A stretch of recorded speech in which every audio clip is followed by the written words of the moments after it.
ये देखिए आपका ये सारे चल रहा था भाई, उसमें थोड़ा निकालिए तो कहाँ तक लिखवा गया था, तब आपका सेक्शन आगे बढ़ा जाए। ये लास्ट लाइन देखिए तो मैंने कौन सेक्शन 7 लिखवा दिया गया था ना। अब लिखे भाई, धारा 8 लिखे, 7 तक लिखवा गया था।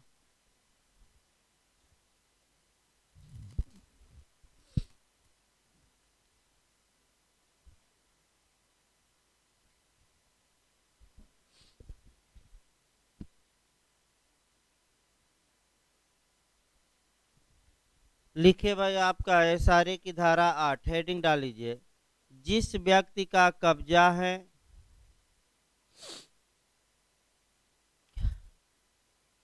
जिस व्यक्ति का कब्जा है, बैठिए, सेक्शन 8 लिखवाया जा रहा है। जिस व्यक्ति का कब्जा है किंतु स्वामी के नाते नहीं, किंतु स्वामी के नाते नहीं, उसका उन व्यक्तियों को, उसका उन व्यक्तियों को जो अव्यवहित, अव्यवहित को कोष्ठ में लिख लीजिए तत्काल, अव्यवहित को कोष्ठ में और हिंदी में लिख लीजिए तत्काल, ताकि भाई पढ़ने में दिक्कत ना आए। तत्काल अव्यवहित कब्जे के हकदार हैं, कब्जे के हकदार हैं, कामा दीजिए, परिदत्त करने का दायित्व, कब्जे के हकदार हैं, परिदत्त करने का दायित्व। देखिए इसमें आपको समझाया गया था, ज्यादा प्री के लिए पूछा कम जाता है।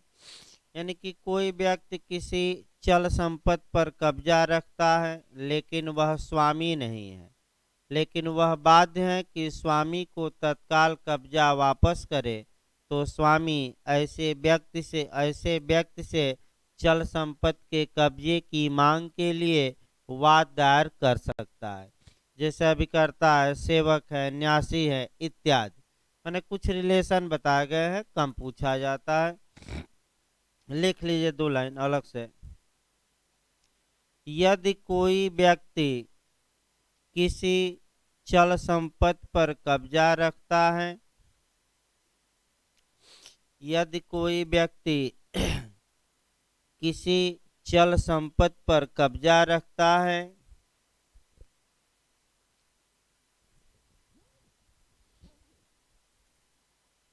लेकिन उसका कब्जा,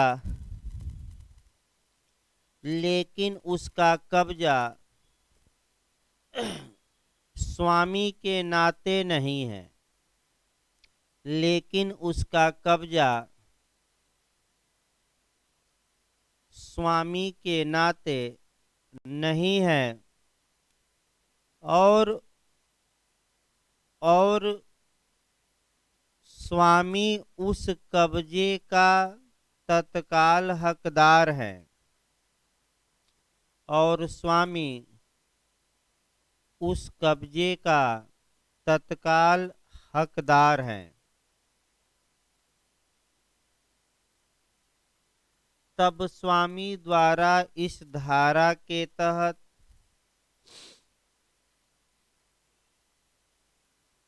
तब स्वामी द्वारा इस धारा के तहत चल संपत्ति के कब्जे की मांग, तो स्वामी द्वारा इस धारा के तहत चल संपत्ति के कब्जे की मांग की जा सकती है।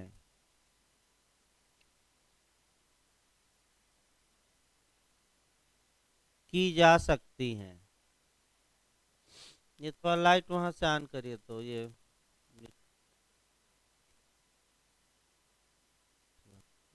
नहीं तो। लिखिए आपका, अब लिखिए भाई अगला अध्याय लिखिए आपका। लिखिए अध्याय 2, हेडिंग डालिए। अध्याय 2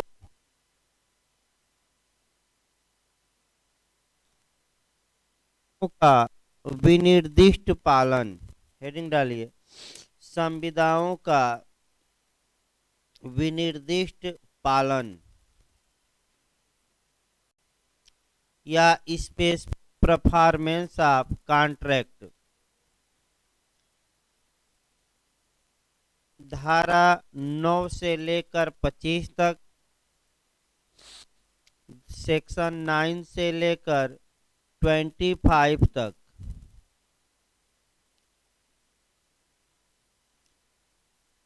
पैराग्राफ चेंज करके लिखिए। यह अध्याय जर्मी बेंथम के कथन पर आधारित है।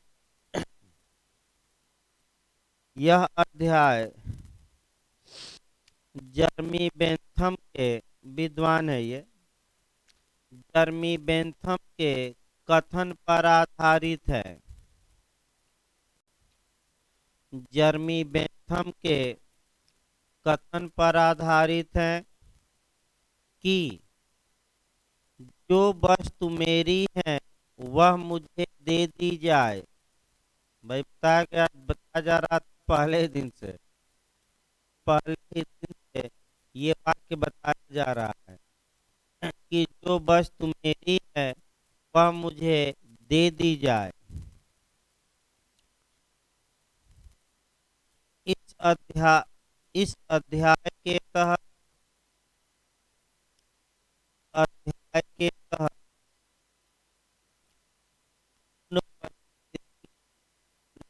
किया गया है। इस अध्याय के तहत उन परिस्थितियों का किया गया है जिनमें संविदा का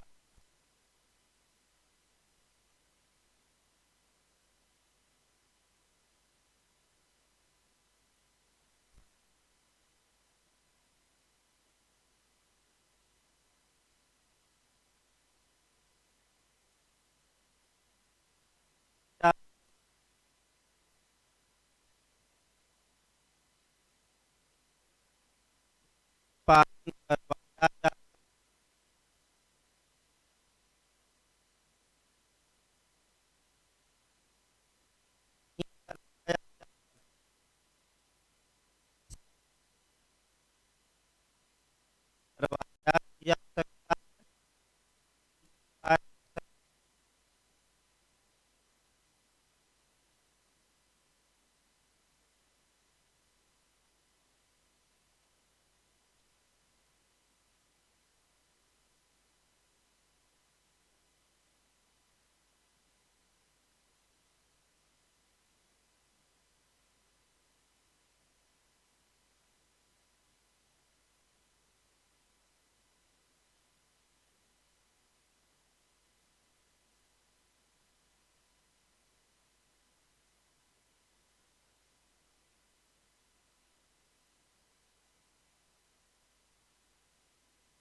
विनिर्दिष्ट पालन होता है। यह अध्याय यह अध्याय यह अध्याय इस उपचार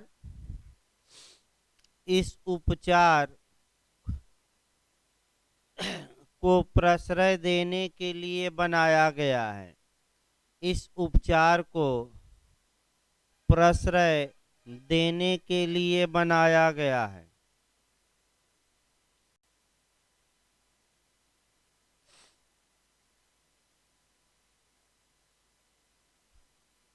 फिर पैराग्राफ चेंज करिए। मुख्य रूप से धारा 10 यानी कि 10 मुख्य रूप से धारा 10 उन परिस्थितियों का उल्लेख करती है। मुख्य बिहार में आ चुका है ये। मुख्य रूप से धारा 10 उन परिस्थितियों का उल्लेख करती है जिनमें किसी संविदा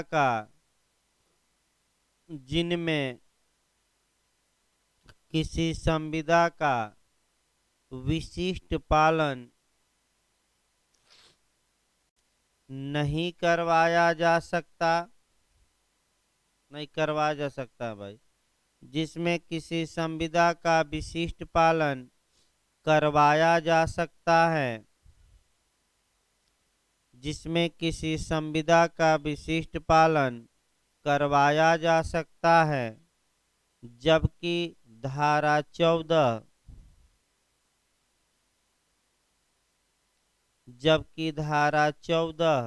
यानी कि 14 उन परिस्थितियों का उल्लेख करती है। जबकि धारा 14 यानी कि 14 उन परिस्थितियों का उल्लेख करती है जिनमें किसी संविदा का विशिष्ट पालन नहीं करवाया जा सकता। जिसमें किसी संविदा का विशिष्ट पालन नहीं करवाया जा सकता।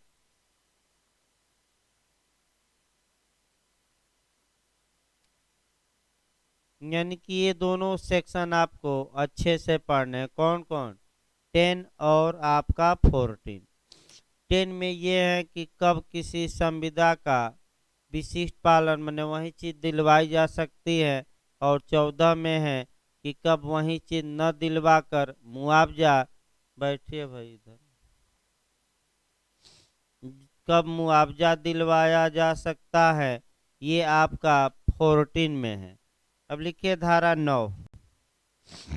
सामान्य बातें हो गई अध्याय की। अब सेक्शन 9 पढ़ा दिया गया था भाई। लिखिए, हेडिंग डालिए, संविदा पर आधारित अनुतोष के वादों में प्रतिरक्षाएं।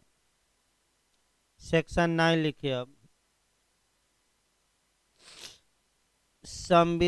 संविदा पर आधारित अनुतोष के वादों में प्रतिरक्षाएं।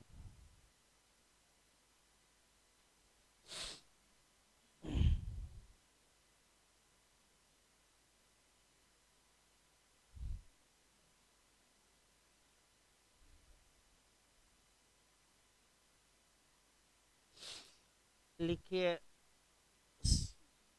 संविदा पर आधारित अनुतोष के मामले में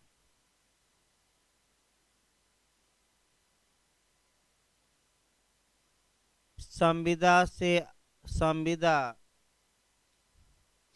पर आधारित अनुतोष के मामले में प्रतिवादी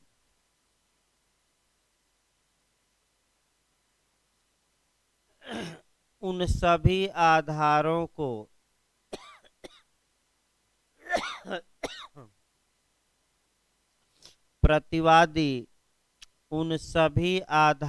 को अपनी प्रतिरक्षा में उठा सकेगा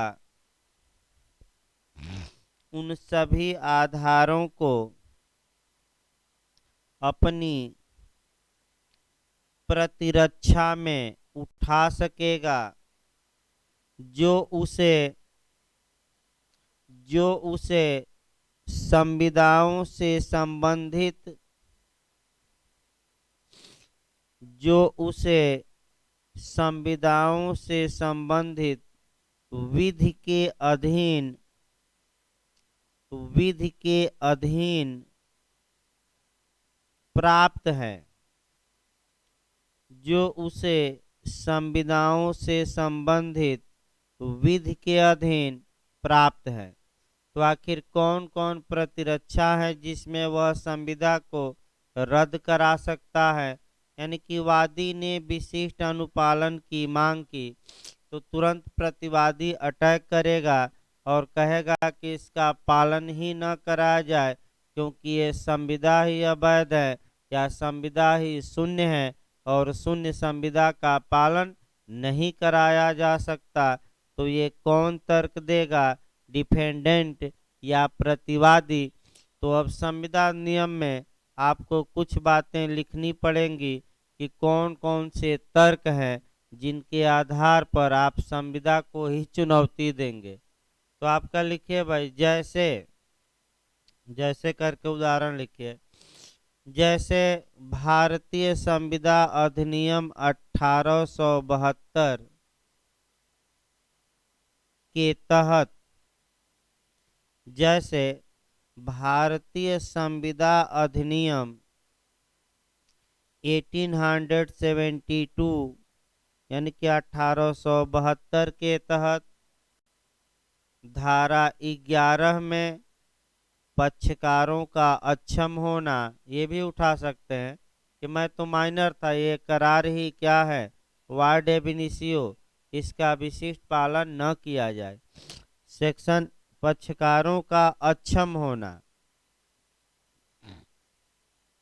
इसके बाद आपका स्वतंत्र, धारा नहीं लिखवा रहे हैं, बिना धारा के लिखवा दे रहे हैं, स्वतंत्र सम्मति का अभाव होना, स्वतंत्र सम्मति का अभाव होना। लिखना चाहे सेक्शन तो आप लिख सकते हैं 16 से लेकर 19 तक, यानी कि 16 से लेकर 19 कॉन्ट्रैक्ट की धारा। ये संविदा अधिनियम की धाराएं चल रही है, कहाँ से? नहीं, 15 से भाई, 15 से लेकर 19 तक, 15 बना लीजिएगा, 15। फिर आपका मिस्टेक दिखा सकते हैं 20 से लेकर 22 की क्या हो गई है, भूल। तमाम आधार है। इसके बाद आपका ये 23 से लेकर आपका 30 तक लिख लीजिए सेक्शन केवल। संविदा अधिनियम की कहाँ से कहाँ तक दिखा सकते हैं और संविदा को ही रद्द करा देंगे तो 23 से लेकर, केवल सेक्शन लिखिए, बहुत ज़्यादा डिटेल में नहीं लिखवाया जाता ये। कॉन्ट्रैक्ट की धारा 23 से लेकर और आपका 30 तक के प्रावधान दिखा सकता है प्रतिवादी। इसके बाद धारा 36 लिख लीजिए, धारा 56 लिख लीजिए, धारा 36 और धारा 56, यानी कि धारा 56 और 36 दो धारा है। मैंने भाई फिर देखिए, ये सब बहुत ज़्यादा लिखवाया नहीं जाता, केवल सेक्शन लिखिए, घर पर भी देखिए, बताया गया था। यानी कि कम पूछा जाता है ये सब को रिलेट करके। यानी कि कुल मिलाकर एक लाइन ये रहा कि संविदा विधि के तहत जितने आधार हैं जिसके आधार पर आप संविदा को ही आपका वार्ड करा सकते हैं, वे सभी आधार प्रतिवादी द्वारा उठाए जा सकते हैं।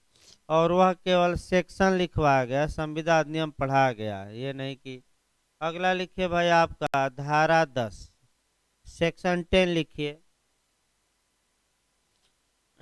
लिखिए धारा 10 2018 ईस्वी में, पहले हेडिंग डाल लीजिए भाई, संविदाओं की बाबत विनिर्दिष्ट पालन, हेडिंग डालिए।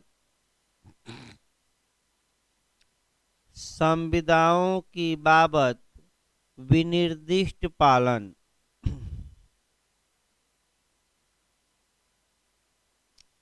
हेडिंग डाल लीजिएगा, संविदाओं की बाबत विनिर्दिष्ट पालन।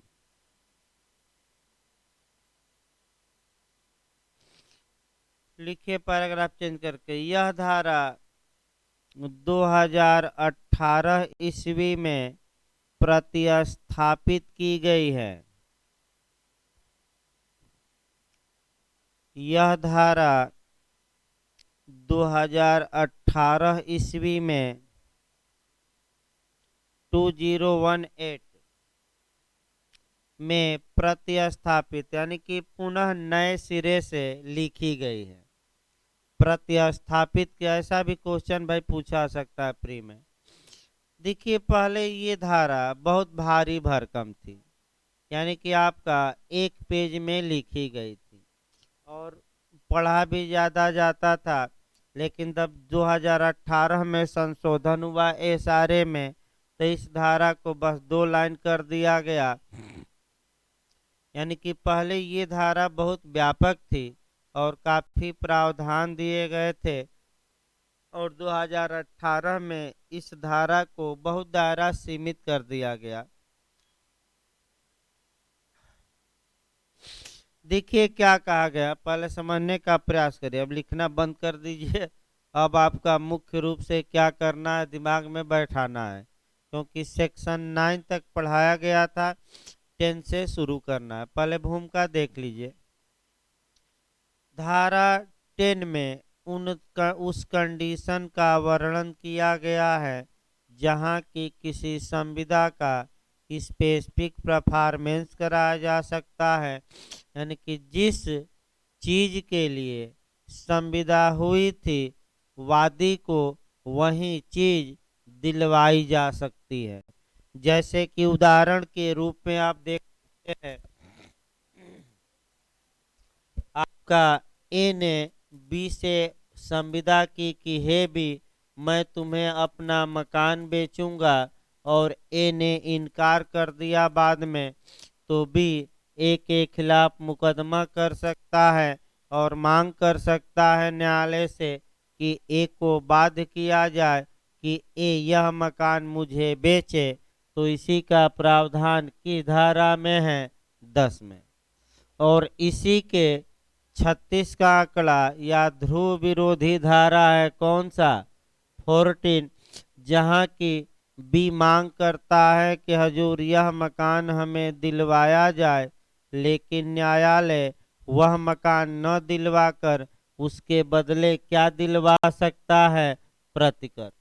तो यानी कि कम से कम सेक्शन 2 याद रखिए फिलहाल, कि सेक्शन 10 उन संविदाओं उन परिस्थितियों का वर्णन करती हैं जिसमें संविदा का स्पेसिफिक परफॉर्मेंस होगा, यानी कि वही वस्तु क्या की जाएगी, दिलवाई जाएगी, और इसके इसके ध्रुव विरोधी है या इसके अगेंस्ट या इसके विपरीत बात की धारा में 14 में, जहां की संविदा का विशिष्ट पालन नहीं करवाया जा सकता। तो जब विशिष्ट पालन नहीं होगा तो उसके लिए एक उपाय है, क्या दिलवाया जाए, मुआवजा।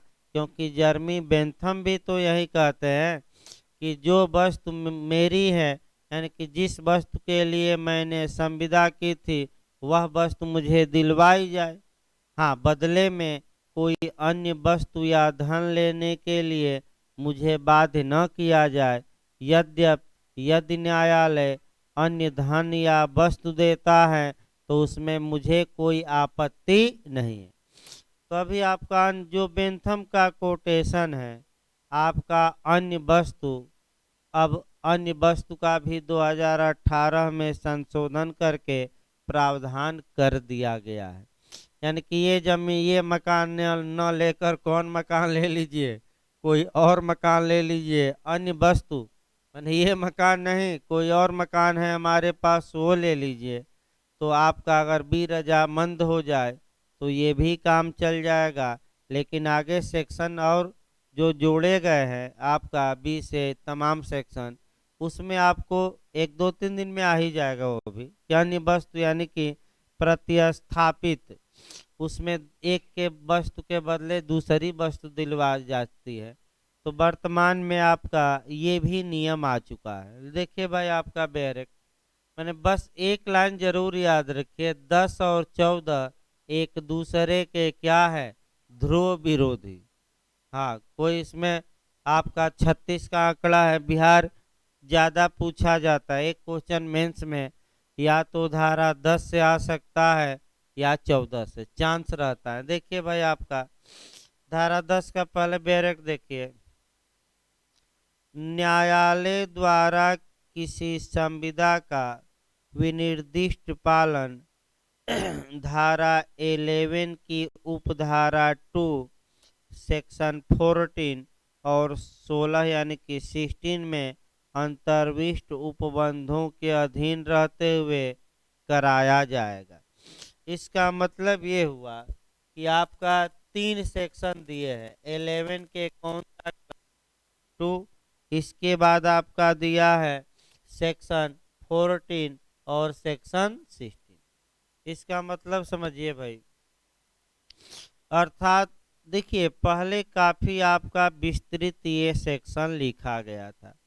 2018 में बस 2 लाइन कर दिया गया कि न्यायालय संविदा का विशिष्ट पालन करवाएगा, लेकिन सेक्शन 11 के क्लाज 2 और 14 और 16 को भी ध्यान में रखेगा, यानी कि इन प्रावधानों के अधीन रहते हुए ही किसी संविदा का विशिष्ट पालन करवाया जाएगा।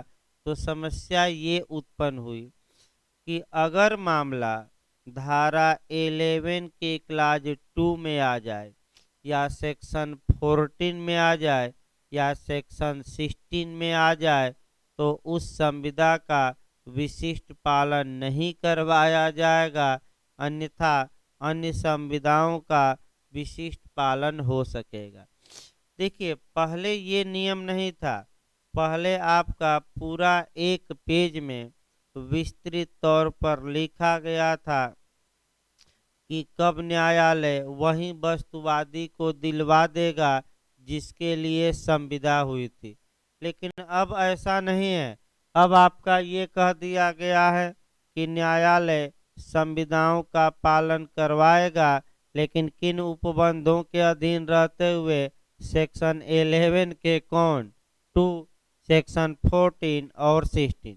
इसका मतलब ये हुआ कि अगर कोई कॉन्ट्रैक्ट है और सेक्शन 11 के क्लाज 2 में, सेक्शन 14 में या 16 में आ जाता है, तो उसका विशिष्ट पालन नहीं होगा, अन्यथा न्यायालय अन्य संविदाओं का विशिष्ट पालन करवाएगा। इसका मतलब फिर एक बार समझिए, अगर कोई संविदा की गई है और वह संविदा किसमें गवर्न हो जाए, 11 के किस क्लाज में, 2 में, अभी हम बताएंगे 11 ही, या किस धारा में, 14 में, या किस धारा सेक्शन में, 16 में, तो क्या उसका विशिष्ट पालन करवाया जाएगा? नहीं। और इसके अलावा जो अन्य संविदाएं हैं उनका विशिष्ट पालन करवाया जा सकता है। अब ये है कि भाई आपका पहले तो ज़्यादा मेंस में लिखना रहता था, लेकिन आपका इस समय अब चूंकि बेयर एक्ट हट गया है, 2 ही लाइन का है, तो कैसे बहुत विस्तृत किया जाए ये समस्या है। या तो पुरानी बातें लिखी जाए, तो पुरानी बातें लिखने का कोई मतलब नहीं, क्योंकि वह बेयर एक्ट ही क्या हो गया है भाई, समाप्त हो गया है, मैंने नया लिखा गया है। तो आपका इसमें वैसे 14 से मेंस में ज़्यादा क्वेश्चन बनने के फिलहाल चांस है, लेकिन इसको हम देख ले रहे हैं मॉडल कैसे भाई बनाया जाए नए तरीके से। क्योंकि अगर आ जाए तो ये तो निश्चित है कि आपका 11 to 14 और 16 देना पड़ेगा, और इसमें से कुछ प्रावधान, इसके अलावा जो कॉन्ट्रैक्ट होगा उनका विशिष्ट पालन हो सकेगा। आइए देखा जब सेक्शन आपका 11, दशाएं जिनमें न्यासों से संसक्त, संसक्त ना है तो लिख लीजिए भाई, न्यासों से संसक्त माने संबंधित, और ना है तो उसको लिख लेना है। न्यासों से संसक्त, संसक्त न समझ में आए तो उसको लिख लीजिएगा संबंधित या संसर्गी या प्रीवी। तो अब एक पर आसान भाषा में लिख लीजिए, या प्रीवी संविदाएं जिनमें न्यासों से संसक्त, नहीं दशाएं, दशाएं जिनमें न्यासों से संसक्त संविदाओं का, संविदाओं का विशिष्ट अनुपालन करवाया जा सकता है, करवाया जा सकता है लिख लीजिए, कोई दिक्कत नहीं है। विशिष्ट अनुपालन करवाया जा सकता है, वही पालन प्रवर्तनी होगा, मतलब कि विशिष्ट अनुपालन। देखिए आपका सेक्शन 11 पहले ट्रस्ट के बारे में आइए। न्यास, जब भी आप 11 पढ़, दो तीन आपका एंगल देखना पड़ेगा। एक तो आपका न्यास पढ़ना पड़ेगा, फिर जो न्यास पढ़ना पड़ेगा कि ट्रस्ट क्या है, और इसके लिए सीपीसी की धारा आपका 192 में पढ़ना है, यानी कि सीपीसी की कौन सी धारा, 92। फिर आपका लिमिटेशन एक्ट में परिसीमा पढ़ना पड़ेगा कि परिसीमा या लिमिटेशन इसका 10 वर्ष होता है भाई, यानी कि न्यास से संबंधित संविदाओं को कितने दिनों के अंदर मुकदमा करके ये विशिष्ट पालन की मांग की जा सकती है, तो वह भी पढ़ना है। कौन कितने दिन के अंदर, आपका 10 वर्ष के अंदर। फिर जो तीसरा नियम आपको पढ़ना है कि न्यास से संबंधित या ट्रस्ट से संबंधित किन संविदाओं का स्पेसिफिक परफॉर्मेंस नहीं होगा, तो सेक्शन 11 का ही क्लाज कौन पढ़ना है, 2, क्योंकि ये क्लाज आपका धारा 10 में भी देखने को मिला था। यानी कि अगर कोई संविदा ट्रस्ट से संबंधित है और धारा 11 के किस क्लाज में आ जाए, 2 में, तो उसका स्पेसिफिक परफॉर्मेंस कराया जा सकेगा कि नहीं, नहीं कराया जा सकेगा। आइए पहले न्यास के पालन में संविदा कराई जाए। हाँ, इसके लिए देखिए एक कानून बना है भाई, ट्रस्ट अधिनियम, अब कुछ संशोधन भी हुआ है, 1882, यानी कि भारतीय न्यास अधिनियम 1882, और आपका यूपी जे मेंस में है ये कानून, और बिहार आपका प्री और मेंस जो लोग लिए हैं टीपीए इत्यादि, बिहार प्री में भी पढ़ना पड़ता है, मेंस में भी वही 4-5 क्वेश्चन आता है। यानी कि भारतीय न्यास अधिनियम 1882 भी देखना है हल्का सा, तो पहले न्यास समझिए तब आपका 11 शुरू किया जाए भाई। देखिए आपका न्यास पहले बनाया जाए तब तो संविदा कराई जाए। मान लीजिए ए एक व्यक्ति है और ए एक व्यक्ति है, और इधर बी बना लिया जाए। ए के पास ये मकान है, ए ने क्या काम किया कि लोक कल्याण के लिए या जनता की भलाई के लिए ए ने इस मकान का इस मकान का न्यास बनाया, यानी कि ट्रस्ट का सृजन किया। न्यास मतलब विश्वास होता है, ट्रस्ट याद रखिए, न्यास का मतलब क्या हुआ, बिलीव करना, विश्वास करना। तो ए ने इस मकान से न्यास, बैठिए भाई, इधर बैठिए, ए ने इस मकान का न्यास बनाया, तो न्यास संपत्ति की देखरेख करने के लिए एक व्यक्ति नियुक्त होता है जो मकान की देखरेख करेगा, और न्यास से संबंधित जो आपका नियम कायदे बनाया गया है उसको पालन करेगा। तो मान लीजिए कि किसको न्यासी बनवा दिया जाए, बी को देख रेख करता, तो ए ने बी को क्या नियुक्त कर दिया, न्यासी। और न्यास ये जो बना था, अब बेनिफिशरी नियुक्त बना दिया जाए हिताधिकारी, यानी कि जिसके लाभ या बेनिफिट के लिए इस न्यास का उपयोग किया जाएगा, तो बच्चे ही पढ़ बना दिया जाए कि ये न्यास इसलिए बनाया गया कि इस मकान से जो आय उत्पन्न होगी, या ये भी कह सकते हैं कि इस मकान का उपयोग बच्चों की शिक्षा के लिए किया जाएगा। तो याद रखिए, न्यास करता कौन हो गया, न्यास का सृजन करता कौन हो गया, ए। न्यासी कौन हो गया, बी। और हिताधिकारी कौन हो गए, आपका बच्चे कौन हो गए, किसके हित के लिए बना है न्यास, बच्चों के। अब बी का यह कर्तव्य होगा कि वह न्यास के नियमों के अनुसार उसका संचालन करे और किसके हित के लिए काम करे, बच्चों का। अगर न्यासी ने किसी अन्य व्यक्ति से संविदा की है, और वो बताया जाएगा, अभी पहले इसको आगे बढ़ा लिया जाए भाई, तब पहले पूरा इसको जान लीजिए। अब समस्या ये है कि अगर न्यासी, पहला समस्या उठाया जाए, यदि न्यासी उस मकान की आय का प्रयोग बच्चों की शिक्षा के लिए नहीं करता, या उस मकान का प्रयोग बच्चों की शिक्षा के लिए नहीं करता, तो क्या किया जाएगा, क्या उपाय है।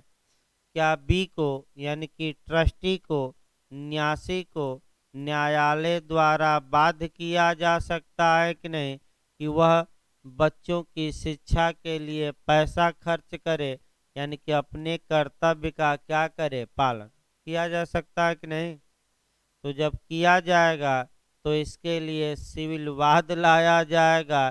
तो बताइए, सिविल वाद लाया जाएगा तो पहला नियम ये आया कि सिविल वाद लाया जाएगा तो सीपीसी की धारा में प्रावधान है, तो वह आपका धारा है 92। कौन सी धारा, हाँ देखिए, आपका झारखंड बिहार में यहाँ भी क्वेश्चन बना है कि न्यास से संबंधित मामले में वाद कौन ला सकता है, तो सतर्क रहना है।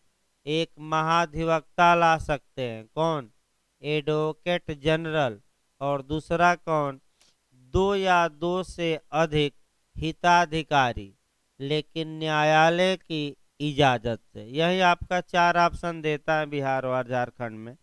और इस बार आपका गलत भी निकाला था, क्वेश्चन हटाया भी बाद में, यानी कुछ आयोग इसको इतना उलझा दिए थे और आपका बाद में क्वेश्चन डिलीट करना पड़ा। लेकिन कंसेप्ट आपका क्लियर रहना चाहिए कि ट्रस्ट के मामले में कौन वाद ला सकता है, बिल्कुल एकदम दिमाग में बैठा लीजिए कि महाधिवक्ता ला सकता है कि नहीं, ला सकता है। और हिताधिकारी ला सकते हैं कि नहीं, माने बच्चे ला सकते हैं। तो कम से कम कितने बच्चे, दो, किसकी इजाजत से, कोर्ट की। बस एक लाइन भाई, कम से कम कितने बच्चे, दो, किसकी इजाजत से। और इसी को इतना उलझा दिया था मैंने झारखंड इत्यादि राज्यों ने कि उसी में लोग उलझ गए कौन सही है। जैसे बिहार ने एपीओ में उलझाया है कई चीजें, और अंत में ये सब क्वेश्चन डिलीट करने पड़ते हैं, मैं बता दूं। तो ये तो आपका हुआ कि कैसे मैंने आपका कौन मुकदमा करेगा। तो थोड़ा रेस्ट ले लीजिए भाई, सीपीसी चलेगा, उतना फ्लो नहीं बन पा रहा है सारे में आपका। तो अभी 15 मिनट बाद सीपीसी चलाते हैं, थोड़ा उसी को खींचते हैं। ये सारे कल चलेगा भाई डिटेल में, क्योंकि उतना ये 10 सवा 10 तक क्लास चलेगा भाई। आज आपका कितना भी टाइम हो रहा है।